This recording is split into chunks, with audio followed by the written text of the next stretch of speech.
Hey, what's up? This is Jay Crimson from the Crimson Cult Podcast. If you are interested in starting your own podcast like me, there's no place to go but Anchor. If you haven't heard about Anchor, it's the best and easiest way to make a podcast. You can trim, edit, add music, add background noises, whatever, all on your phone. So download the free Anchor app or go to anchor.fm to get started. Thanks for listening.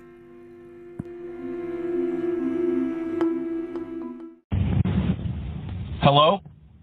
Jason? This is Jay, yep. How you doing? What's up, Keith? Oh, I'm just sitting here talking to you. Oh, all right. Everybody, welcome Keith Morris to the Crimson Cult, a true punk icon. First off, I'm a huge fan. Co-founder of Black Flag, singer of Circle Jerks, and Off. Keith, how are you? So when you say you're a huge fan, does this mean you're like, what, the Incredible Hulk? Like you stand about 7 feet tall and you weigh like 500 pounds? And that's without standing on a box? That's without standing on a plastic milk crate? Or if you're as big as you are, standing on a couple of milk crates? No. Okay. Well, I'm not the skinniest guy in the world, but I think that I would go right through a weakened milk crate, we'll say. Okay. So, okay. Keith, you're a living legend in my book, and you've been rocking since the late 70s, man. Any favorite eras? Well, I've listened to music starting in the 60s, and I really love the 60s because I love all of the, well, when you listen to a classic rock station now, when you say classic rock, it could also mean X is being played on a couple of classic rock stations here in LA, but normally, we had A&M radio, which would be like if you were sitting in your car, driving around in your car, then you would kick it up to stereo, and then it would be FM, and that would be like the 70s and the 80s and so on.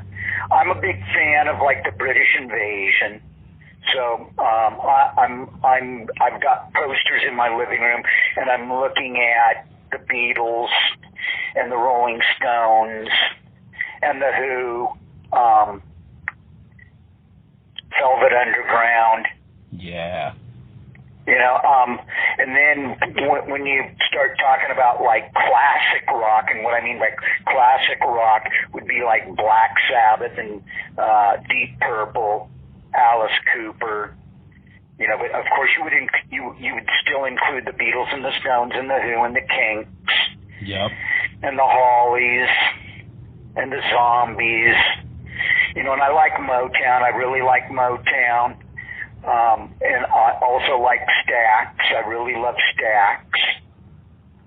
You know, and we have, being from Los Angeles, we have so many great bands that have come out of Los Angeles. Oh, yeah. You know, it's like probably more than any other place besides London. So I don't really zoom in when I'm listening to music. I don't really zoom in on any era. I really, you know, I would hope that you wouldn't, somewhere in this discussion, ask me, so who are your favorite punk rock bands? Because you're a punk rock guy. It's like, okay, yeah, I listen to punk rock. But I'm 65 years old. I was listening to music way before punk rock.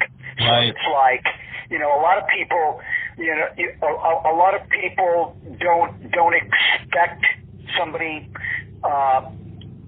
like me, being the big punk rock guy, to rattle off the bands that I would rattle off. They would be more in line if I would say like the Sex Pistols and Stiff Little Fingers and the Clash, and you know, it's like I love all of those bands. I certainly don't love them any more than I love the Rolling Stones or the Beatles or the Who or the Kinks or the Seeds or the Scandells, Buffalo Springfield, Love, the Byrds. I listen to, my listening palette it's much wider. I don't just like cheeseburgers right. and chili dogs and French fries with a Coca-Cola. I'm more of an adult now, and so my tastes have widened and broadened. And give me some Mexican food, and give me some Chinese food, and give me some food from the Middle East. Give me some Italian food. I had Italian food the other night. It was great, and it wasn't made by Italians. So, Keith, in your opinion, what is the biggest change since you started playing shows in the late 70s? Well, the biggest change is that it's the makeup of the audience is much different because the audiences are larger than what they were when we first started playing. When we first started playing, we'd be playing in people's backyards. We would be playing in basements. We would be playing in living rooms. One of Black Flag's first shows was in a living room over in Hawthorne. That's where the Beach Boys are from. Yeah, and we weren't singing good vibrations. No. We were singing bad vibrations. That's right. And we played with the McDonald brothers, who I think at that time had just changed their name to Red Cross. Mm-hmm. And we played it was an 8th grade graduation party. And the big deal of the night was that one of the girls that was there in attendance drank a couple of pots of coffee, and she was higher than a kite. Damn. In fact, what they were doing was they one of her friends was under each shoulder, and they were walking her around trying to get her to walk it off. Right. And at the same time, they were pouring tons of water down her throat. Like, I don't know what that was going to do because she was already out of her mind on the caffeine. Right. But the change in the audience is that it became the form of music, the genre of music, whatever category you're going to place us in, it became much larger. And, the more that we went out and played, each time we would come back, there would be maybe 25 to 50 more people there, maybe 100, depending upon what city and where we played before, and how well we played, and the popularity, it just became more popular. Right. So now there's Punk Rock Bowling and Riot Fest and Rebellion over in the UK, over in Blackpool. I've always wanted to go to Riot Fest, man. Never made it yet. Well, they're going to be reopening all of these festivals. Excellent. We're finding now that our senior citizenship is being vaccinated, and the curve has started to come down. We're gonna be seeing live music coming up, I think, sooner than what we expected. Yeah, we got to keep our fingers crossed, because for some of us, that's how we earn our living. True. Going out and playing. Yep. So that it's not that far away. September. I mean, they're opening stuff up. They're going to be opening stuff up in April. Now, Right. that might be a little bit too soon unless they really put a clamp down on it and say, you're only good for, you can only put a third of what you would, a third of the amount of people that you would normally put in your room. So you're just you're gonna have to sort it out on a financial level, but we're not gonna be shoulder to shoulder, hip to hip. Yeah. Asshole to asshole. It's not going to be like that in the beginning. And they might even, if they really have their shit together, they're going to make people wear masks, which you're going to think, well, geez, how are you going to slam dance? How are you going to mosh with the mask on, you fucking pussy? Well. One of the things that happens with society, especially here where we live in the United States of America, we're better than everybody else. So we don't have to look at other countries and how they handle things. We don't need to look at other faraway places to see how they deal with certain situations because we're too good for that. And you don't get to tell me that I have to wear a mask. Yeah. You don't get to tell me to stand on the spot because I've got to be 6 feet away from whoever I'm with or whoever I'm around. And that's, sadly, that's the reason why we could have, if we would have had a president that would have handled it like Biden has handled it, making sure that there's doses out there for all of the early people. It's like it's taken off.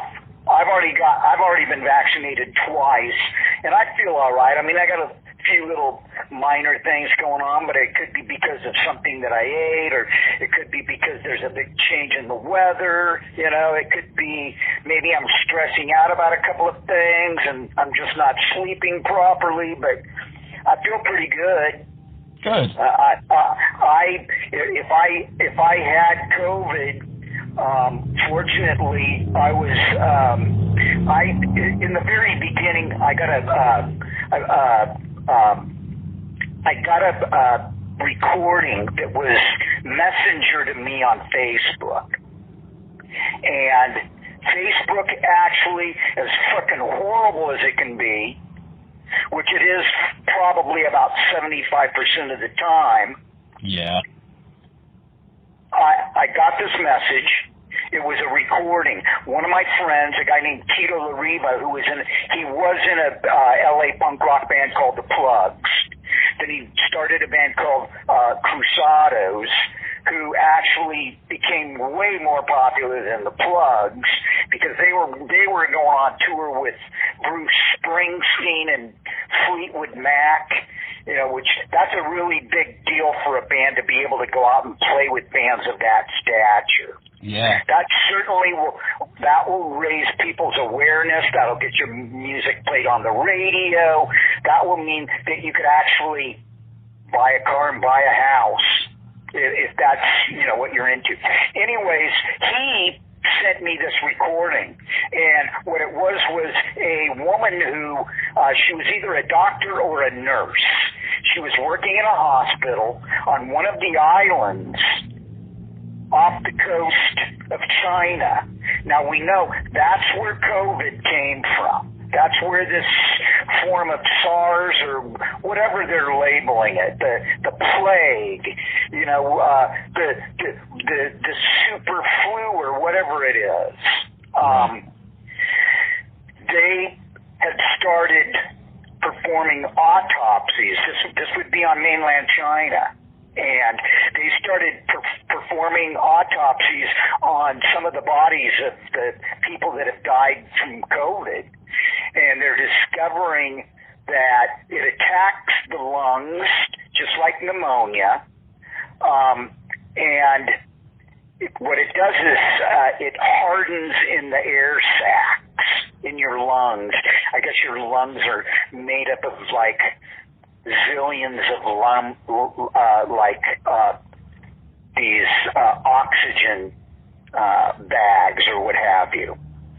And these little bags were filling up with mucus, and the mucus was hardening. You know, normally when you get sick, you're blowing your nose, so you're blowing out mucus, or you're coughing up stuff. You could be coughing it out of your lungs, you could be coughing it out of your throat, and you spit it out. You don't want to swallow it because then you got to go right back through the process that you went through to try to get it out in the first place. Anyways, the woman said, we've done our research, and here's what you need to do. It's all about your immune system in these situations. Anytime you're dealing with any kind of airborne organisms, any kind of garbage that's, you know, wind-blown or coughed out of people's mouths, or they're breathing it out or what have you, people are sneezing, filling the air with this stuff, you need to like bump up your immune system. And so she went down a list of what you would,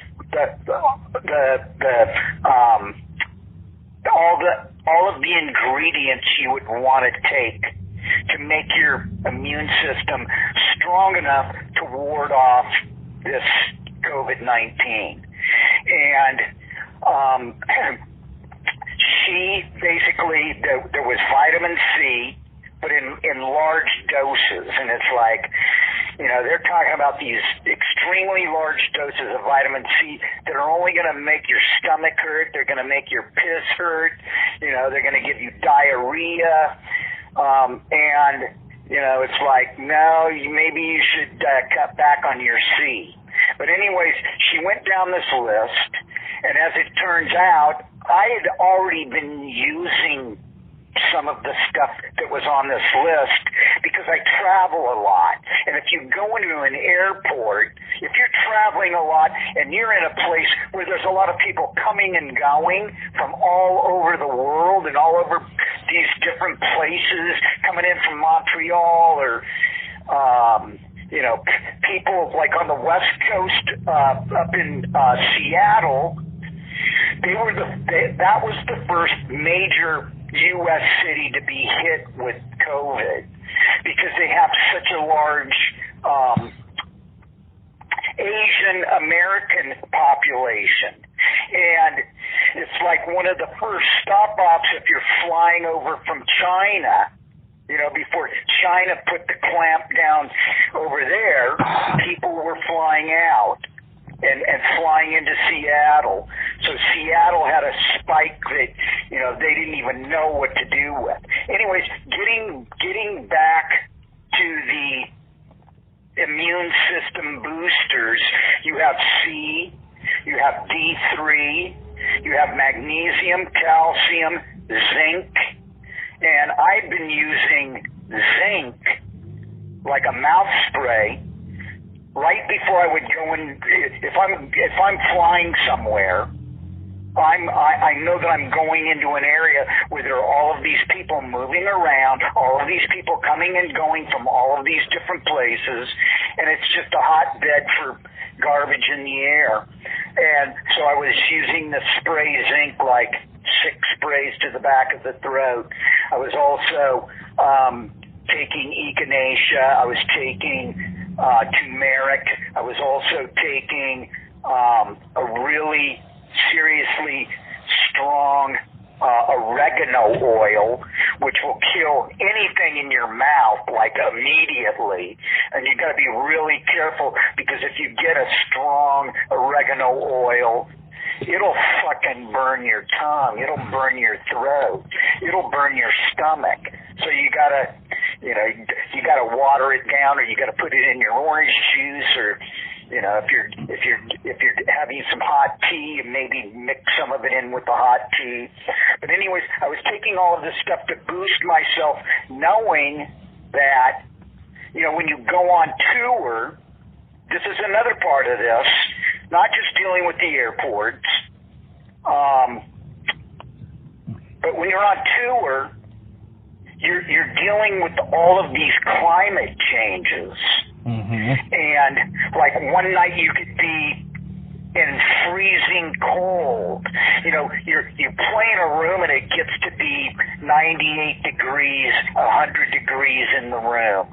And then you got to go outside into this freezing cold. That's a shock to your system. Yep.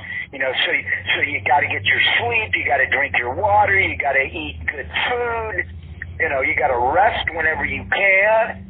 And a lot of that, I had acclimated myself to all of that by using some of the different things that were on the list to boost your immune system. Mm-hmm. Then I lucked out and found a pill that my health food store right up the street sells, which is a combination of magnesium and calcium, because I at one time had a difficult time sleeping.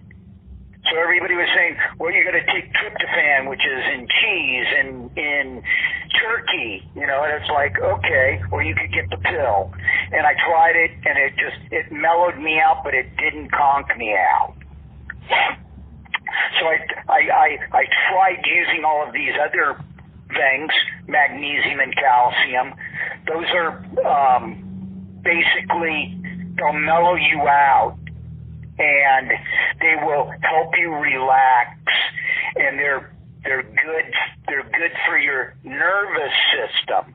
And in this situation with your immune system, if your nervous system is all shot and you're going ape shit and you're all anxious and you're up and down and sideways and everything like that, that plays a role in fucking with your immune system. Mm-hmm. So anyways, I was taking a lot of this stuff, and that probably helped me. If I did have COVID, I might have had maybe a mild case, like something that lasted like 2 or 3 days. Like, well, I feel like the flu's coming on. I'm really sore, and I'm stiff. Yeah. You know, but I never ran any fevers, never got any headaches. I didn't get any of that until I got the shot. Oh, yeah. The last dose I got,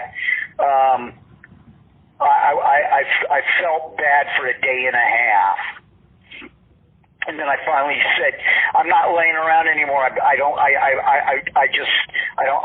feel. I'm not relaxed. I'm stiff and sore. I need to just get up and start moving around." So I went out and did a 25-minute fast-paced walk. Came back. I was sweating like a motherfucker, but I felt really good. It was what I needed. Right, it's probably what you needed. So what does punk mean to you, Keith? Oh, freedom. Freedom to tell everybody to go fuck themselves. You know, there'll be all of these people that will tell you what punk means to them and have some long, drawn-out dissertation. And, oh, yeah. You know, like they're making some kind of presentation in front of a class, or, you know, they got to tell all of their other friends that think they're punk rock. It's not about the Sid Vicious competition. It's more about just being able to be yourself and be around people that you want to be around, and hope for the positive energy and none of the bad vibes, and, you know, just to let loose. Oh, yeah. For me, on a musical level, it's just, you know, do what you want to do and make a bunch of noise, and if people dig it, great. If people don't, well, so be it. It's not the end of the world. I've been doing it long enough where I realize that, you know, in order for me to be able to make money, I got to go out and play. Oh, yeah. You know, it's like I'm not going to get a bunch of money from any record company. That's certainly not going to happen. And that's a common misconception. It is, because of what the major labels did with music for quite a few years, and all of a sudden it turned into the Guns N' Roses, Green Day, and who else did we have? Nirvana. We had grunge. We had Green Day, obviously spearheading the punk rock division, if you want to call it that. Mm-hmm. You know, and then you had Guns N' Roses just doing the grungy street rock, you know, for you, hard Keith, rock thing. For you, yeah. Keith, do you prefer vinyl, compact disc, or digital? I'll take it however I can get it, because most of the time I'm on my computer, so I'm listening to music on my computer, which is that's not the right way to be listening to it. But at the same time, I'm looking at my stereo, and my tuner decided that it didn't want to work, and I've replaced my turntable twice. I mean, I have a huge collection of vinyl. Yeah. I've got about 4,000 albums. I probably have about another 1,000 singles and EPs. Oh, yeah. I probably have about 1,200 compact discs, maybe another 300 cassettes. I even have a reel-to-reel. I have a T-Rex Electric Warrior on reel-to-reel. Nice. And I've got 2 8-tracks. I've got a Johnny Cash's Greatest Hits, and Eddie Hazel, who is one of the guitar players from Parliament Funkadelic, put out a solo album. I have a solo album on 8-track. It's even in the box, which is kind of cool. And I do have an 8-track player, but it's like, I got 2 8-tracks. Why do I need to hook up my 8-track player? Right. Because I got a bunch of Johnny Cash records, and I got a bunch of Funkadelic records. So, you know, I'm not going to hook up my 8-track player just because I got a couple of 8-tracks. Right. So, here's something interesting. If you can remember anything in particular with these next questions, what is your favorite gig with Black Flag? Wow. Well, I don't know if I have a particular favorite Black Flag show,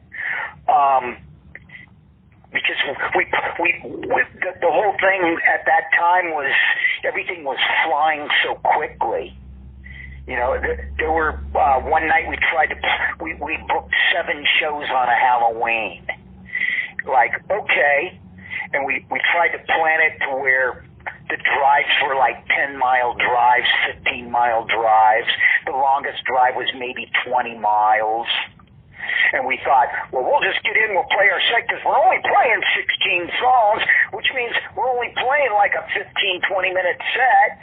So we'll get in, we'll play, we'll unload our equipment, get it in the van, and get on to the next gig. And so the first show we played was actually a show with the Germs at the Hong Kong Cafe, and we were the first band, and we were out of there, and we were downtown Hollywood. After we got through playing, we were in downtown Hollywood like 20 minutes later, because we weren't fucking around, and we got to the gig that we were supposed to be playing down on Hollywood Boulevard, and they hadn't even set up the PA yet. They were still like wiring up the PA. Yikes. And there were maybe 15 people there, and it was like, okay. So we wait, and we wait, and we wait, and we wait, and then we play, and because of that, it ruined the schedule. Oh, yeah. It was just, it was kind of depressing, actually. So, you know, we would do stuff like that. I mean, we played one night at the Hong Kong Cafe, and David Bowie was there. Ooh. I just read something on Facebook where somebody was saying, yeah, he was at our show when we played at the Hong Kong Cafe, and it was like, no, he wasn't. He came to our show on a Monday night. That was a Black Flag show. And there were maybe 36 people there. And of course, everybody in Hollywood, all of the punk rock David Bowie fans, they were all there, all 500 of them. Mm-hmm. You know, in a room that only held like 150, maybe 200 people. Hot box. Yeah. What about for Circle Jerks? Well, I want to say my most memorable show with the Circle Jerks was with Chuck Biscuits playing drums and Michael Bowsery, who is Flea from the Red Hot Chili Peppers, playing bass. And we played this show down at a place called the Music Machine down on Pico, down in West LA. And the bill was Spinal Tap, Slayer, Circle Jerks, and the Blasters. And the line of criticism was Jeffrey Lee Pierce said that he'd never ever seen anything like what he saw us do. John Doe was just like, what the fuck was that? And then Dave Alvin, who is the guitar player in the Blasters, actually came up to me. I was standing in one of the corners. He came up to me and he said, "What the fuck, man? How are we supposed to go out there and play now?" And then I took a swig off my beer and I looked up at him and I said, "You're going to do just fine because you're one of the best bands in Los Angeles." Nice. How did Off come about joining and forming as a band? I'm going to try something here real quick because your phone sounds like you're talking to a tin can attached to a string that I have to listen to you on another tin can, so hang on one second. Okay. Sorry about that. I had to boost the volume. Oh, gotcha. We'll blame the Circle Jerks for Off. We were working on what was going to be our new album, and our new album, when I say our, I mean Circle Jerks' new album, turned out to be the first Off record. Dimitri, who's the guitar player in Off, came to us and said, "Guys, it's time for you to make a new record." And I really didn't care because of some of the mentality. The mentality of the band had like really distanced itself from what we were in the beginning to like, well, we're serious musicians, and so that means that our songs have to be incredibly great, and because I'm such a great songwriter, here are my contributions, here are my songs. And it was like, yeah, that's okay. I'm not moved. I'm not inspired by any of this. And in the process of writing songs, Dimitri had us in a rehearsal space over in Echo Park, and nothing was happening. Nobody had any riffs. Like, nobody had any songs. Nobody had any ideas. It was like, what are we going to do?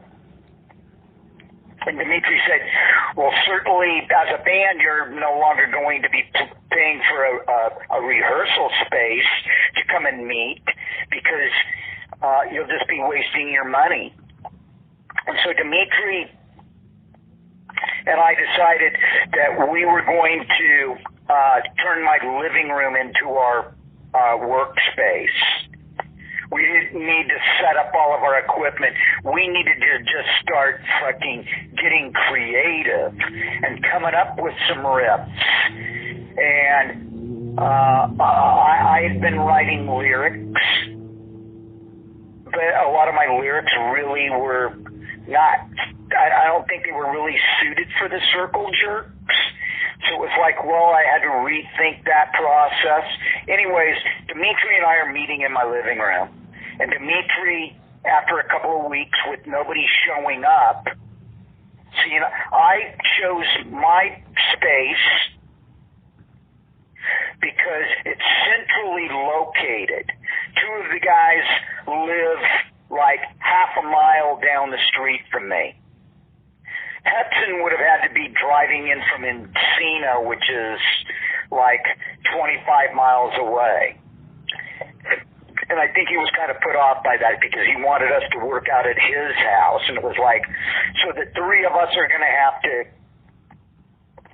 carpool or get out to your place however we can. And it's like, that's just fucking ridiculous. No, I'm not going to do that. You know, nobody has been creative. Nobody showed up for 2 weeks, and now all of a sudden there's a demand, and it's like, nah, that's okay.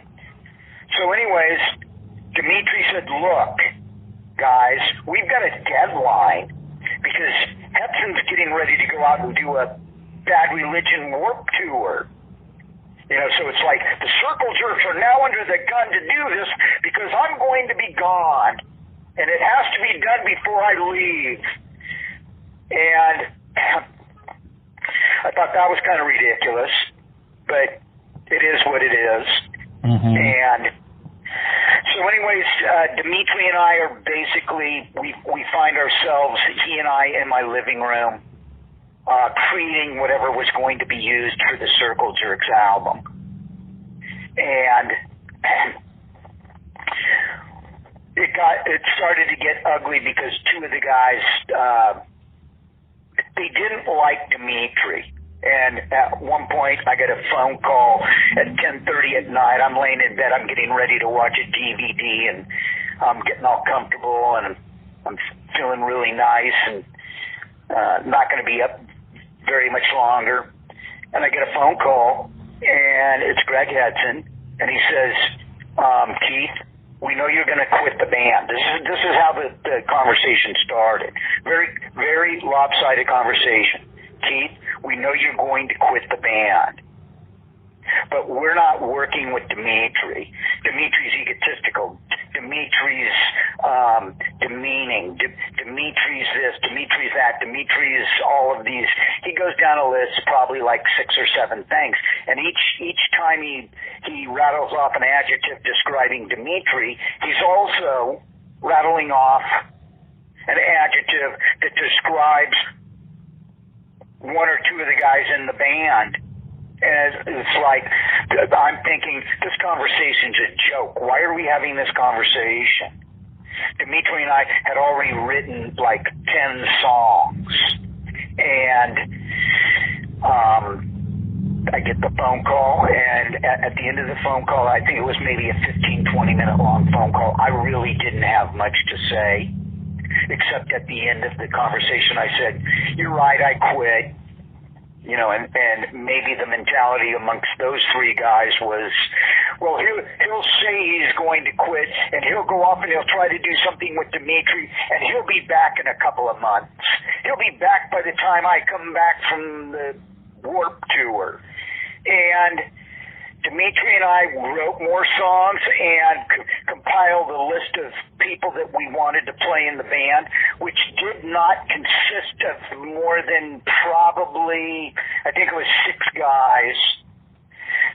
Stephen McDonald was like the first bass player that I put on the list. Mario Rubalcaba was the first drummer I put on the list. And those were the first 2 guys that I contacted, and they were the first 2 guys that said, we're in. Nice. Hell yeah. And it happened real quick. And our first rehearsal, I was bummed because it didn't sound the way that I wanted it to. It didn't sound punk rock enough for me. It wasn't it wasn't so aggro and fucked up and in your face and all of this stuff. And as I was driving away from the first rehearsal, I was really bummed. I was just mad. I was like, fuck this. I don't know if I'm going to want to do this. And like maybe another 45 minutes, hour later, I'm completely, I've completely changed my mentality. Like, these guys are really, really good players. And you don't tell them what to play. You know, we also have instincts. We also have moves that might throw us for a loop, but happen to be something that's really cool. So we were up and running, and all of it was good. And of course, now we've had I want to say it's been about a 3-year hiatus, which is way too long. But Dimitri and I wrote 25 songs. We recorded with Del Crover from the Melvins. Oh, nice. And some of those tracks are actually really cool. And I think we recorded, it was 22 or 23 songs with Del Crover. And then we got a call from Mario, who is our original drummer, who had told us he didn't want to be a part of the project at this time because we were also making a movie based on the songs and the lyrics that Dimitri and I had created. And Mario came to us and said, I'm a drummer, I'm not an actor. And Dimitri said, look, we need you to be in the film because you're part of the film. Dimitri went so far as to remove all of Mario's lines. Like, Dimitri removed, like, maybe 10 lines that were Mario's. So Mario, all he had to do is just show up and be in whatever scene that we were doing, that he was supposed to be in, but didn't have anything to say. Like, yeah, I want to do this. This sounds good. This is cool. And he had the greatest scene in the movie. And we hit a wall. Something really funky, something really fucked up happened, and we are now working with the new rhythm section. Like, it was like Mutiny on the Bounty. We don't want to be a part of this anymore. One of the guys did something that was beyond fucking uncool, and it was like, you don't do that to your band members. And all of our progress, all of our forward progress, because we recorded 25 songs with Mario. And, you know, we were close to what we wanted to do, but we needed to do some more work to create a soundtrack for the movie, because when you watch a movie, there's music in the movie that is just kind of in the background. Mm-hmm. Not like, say, you're in a bar scene where there's got to be a loud song blasting out of the fucking jukebox, or, you know, you're at a club and there's a band playing and it's really loud and everybody's yelling and screaming at each other, and, you know, there's incidental music is what it is called. Yeah, I know what you mean. So, anyways, we're in the process of just straightening out some business. We have a new rhythm section. We're 10 songs into 25 songs. We're just learning the songs at our own pace. We're in no hurry because there's a Circle Jerks tour coming up, I believe starting in September, that is somewhere around 70 shows over the course of 7 months. And when I say I mean off. We're not going to be. We might record some music before then, and maybe we'll record some of these songs as we're working on them. Hang on 1 second. Just hold a second. Okay.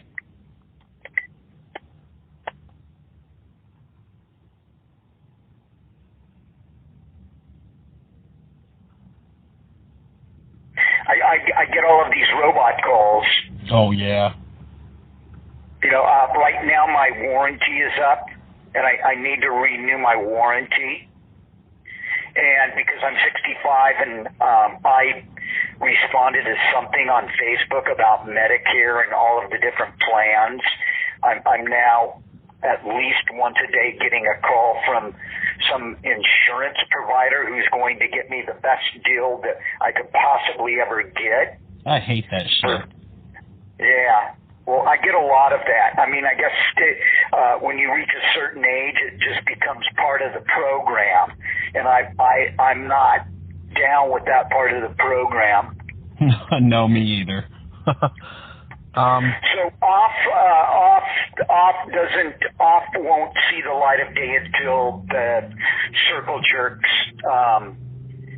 What are we going to call this tour? Greg, Keith, and Xander's 401k plan, retirement plan, something like that. I'm a big fan of the Off records. I love what you guys did so far. Well, thank you. You're welcome.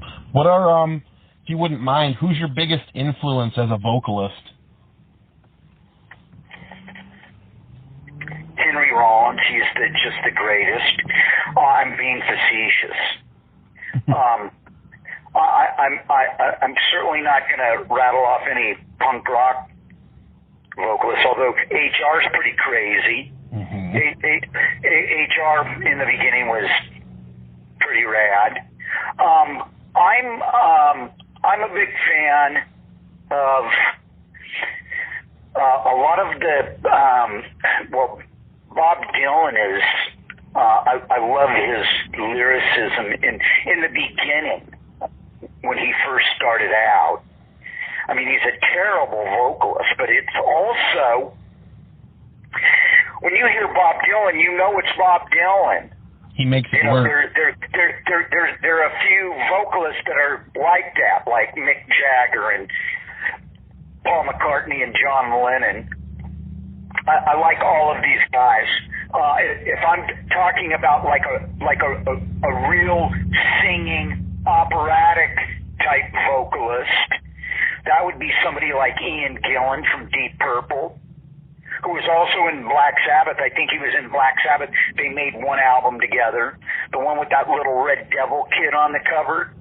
There's actually some good stuff on that. Who else? Just like great vocalist Stevie Winwood when he was in Traffic. Steve Marriott, who was in the Small Faces and Humble Pie. He's a great vocalist. David Bowie's a great vocalist. Oh, yeah. I love a lot of David Bowie's stuff. Yeah, who else? Oh, geez. Not Ringo. Yeah, I can't think of anybody else off the top of my head. Ozzy Osbourne's a really good vocalist. Yes, he is. Who else? I love David Yao from the Jesus Lizard. And Gibby from the Butthole Surfers. Yes. All unique guys.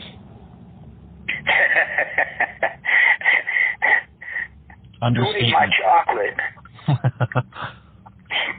I think that's one of his lyrics, yeah. Right. What is one of your, maybe not one of the bands you've been in particular, but just you as a musician, the worst gig ever? Oh, man. Oh, jeez. I know, right? I can only think of like a couple of instances where it wasn't so much about it being a bad gig, except like getting a broken nose or actually having somebody run at me with a cocked fist from side stage and actually clocking me, and I didn't really feel it because when the adrenaline kicks in and you've had a few beers and maybe you've snorted some cocaine which has numbed your nose, you feel the impact, but it's not like a brutal impact. But then the blood it's shooting out of my nose. Like each time I would clamp down on the mic to like bite into the lyrics, the blood would shoot out of my nose. And then at one point, I look over at Greg Hudson, and he's we're not playing a song. We're in between a couple of songs or what have you, and he's pointing at the floor. He's pointing at my feet, and like, look down, look down, look down. And I look down, and I'm standing in a puddle of blood. Wow. Just something like that. I mean, I don't actually remember ever playing like any really bad shows. I mean, unless it was the audience fighting with each other or the skinhead Nazis showing up. But I don't remember like any gig where, you know, it's like every other song there's a broken string or somebody's like knocked all the drums over. I don't remember anything like that. Tell me about the Anti-Club. Was it a big part of you being a musician growing up? The Anti-Club was a fun space, and I actually did spend quite a bit of time there and saw some pretty amazing shows. I saw the Angry Samoans. I saw the Urinals. I saw DOA there. Saw a bunch of really good bands there. That's where I met Roger Rogerson, who would be the missing link to fill the role of bass in the original Circle Jerks. Oh, and I forget who we were seeing. It could have been like No Crisis or the Cartwrights or somebody like that, like a local LA punk rock band, Hollywood punk rock band. Mm-hmm. Could have been the Simple Tones or, you know, just a whole list of people that could have been playing there that night. I don't remember that night except meeting Roger and asking him if he wanted to play in the Circle Jerks. Do you have any future goals besides knocking out that Circle Jerks thing you were talking about and the new off? The Circle Jerks World Tour, when the rest of the world opens up and lets us fly into all of these different places, South America, Australia, the UK, the continent of Europe. I'd like to go to Moscow, but I don't know if that's going to happen. I would also like to play in the Ukraine, which is some of my people come from the Ukraine. But getting the Circle Jerks tour happening, and then being able to record the off record the way we want to record it, making the off movie, and I'm also working on a documentary with Jim Lindbergh from Pennywise, and we're close to getting it off the ground, and it's because it's TV. When these people snap their fingers and they say it's time to go, everybody's got to fall in line. This isn't something where we've got to think about like who's going to be doing this and who's going to be doing that. The crew's already set up. All of the locations are figured out, and when they clap their hands or they clap the clapboard with all of the information on it before they start shooting, when that claps, it's time to go. Right. It's time to do the do. Has the documentary been pretty cool for you guys so far?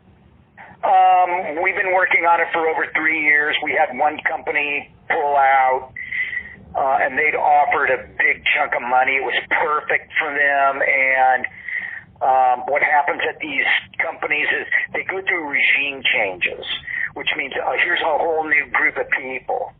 Like we have a new vice president, and he's bringing in all of the people that are going to bobble their heads, yes, whenever he walks by, and they're going to kiss his feet and towel his forehead and offer to make him drinks and all sorts of fun shit like that. And when you have a regime change, you all of a sudden have this mentality where, well, we don't want to work on that because that was something that we didn't spearhead. That was something, well, I didn't come up with that, so I don't want to work on that. I don't want to work on somebody's project who's no longer at the company. And we went through 2 regime changes, and finally it was like 3 months before COVID, they opened the trap door. And we found ourselves swimming around in a pool of piranhas. Right. Well, Keith, I'm very happy and I'm very appreciative to have you on my show tonight. I wanted to ask you one last question.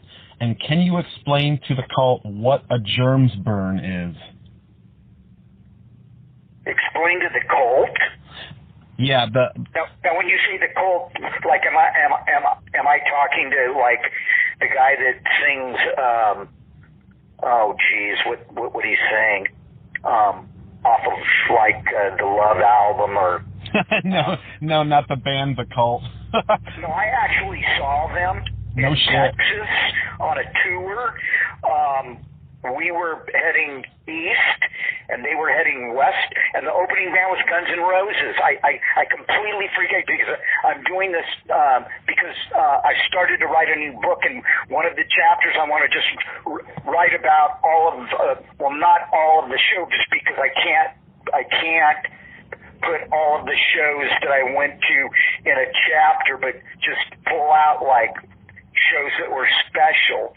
And I saw Guns N' Roses open for the Cult, and it was a really good show, and it was in a room that held about 2,000 people, and I was thinking, now how many times have I seen Guns N' Roses?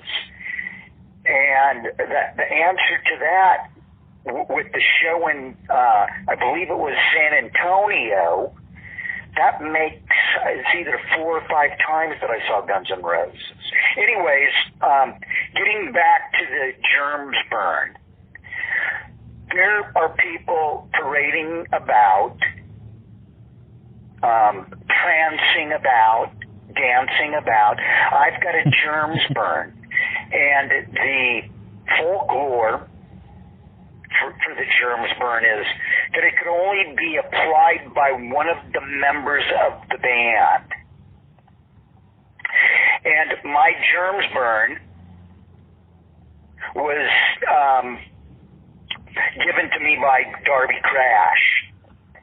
We were over in North Redondo. I was living at the beach at the time, and I think for some reason we were over in North Redondo with one of our friends, Melissa. It was Darby, Melissa, myself. We were listening to music in her room, and a couple of us were smoking. All of a sudden, Darby said, "Give me your arm." And I said, "Well, why?" He said, "Just give me your arm." And I stuck my arm out, and he burned me just a little bit above my wrist. And the protocol is that you can only claim that you have a germs burn if it was given to you by either Dom Bowles, Smear Ruthensmeer, or Lorna Doom. And Lorna is no longer with us. Darby is no longer with us. And if you see Dawn or you see Pat, tell him Keith says hello. Excellent. I will. All right, Keith, thank you very much for shedding some light on some things, talking about the history, and just being a part of the show, man. Thank you. Thank you, Jason. All right, may peace be with you. Have a nice night. Okay, you too. Take care. Goodbye. Cheers. Cheers.